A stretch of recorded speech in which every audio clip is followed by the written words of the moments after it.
Hello friends, Gautami பேசுகிறேங்க. எல்லோரும் எப்படி இருக்கிறீங்க?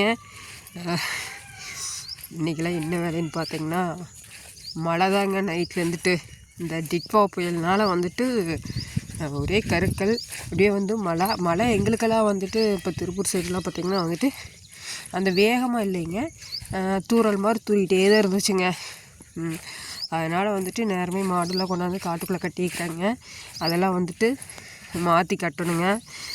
ஒரு சிலர் கம்மங்காட்டில் கறவை மாடெல்லாம் கட்டி வைக்கிறேங்க. சரி, அதெல்லாம் கட்டிட்டு போகலாம் அப்படின்ட்டு வந்தேங்க. கிளைமேட்லாம் பயங்கர ஜில்லுன்னு இருக்குங்க. ஒரு நாளைக்கு எத்தனை டீ வேணாலும் சாப்பிட்லாம், அப்படி இருக்குங்க கிளைமேட்டு. குளிரெல்லாம் தாங்கவே முடியாது, அப்படி இருக்குங்க. கீழே வந்து காலை வச்சோம்னாவே ஜில்லுனுங்க. பத்தாவது இந்த காட்டுக்குள்ளே இந்த செடிக்குள்ளேயெல்லாம் வந்தோம்னு வைங்க, அதில் இருக்கிற தண்ணி பூரா நம்ம மேலே காலில் பட்டு அப்படியே ஜில்லுன்னு இருக்குங்க.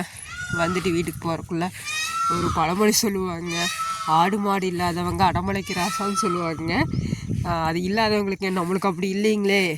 கரெக்டாக வந்து அதுகளுக்கு உண்டானதை வந்து தீவனத்தை போட்டு மழை வர்றக்குள்ளே சாயந்தரம் ஆனது வயிற்று நிறைக்கணுங்க. அது ஒன்று தாங்க நம்மளோட வேலையே.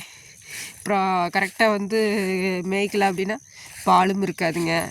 இந்த ஈரத்துக்கே பார்த்திங்கன்னா மாட்டுகளில் பால் குறைஞ்சி போயிருங்க நமக்கு. ஏன்னா வந்து அது படுக்கவும் முடியாது.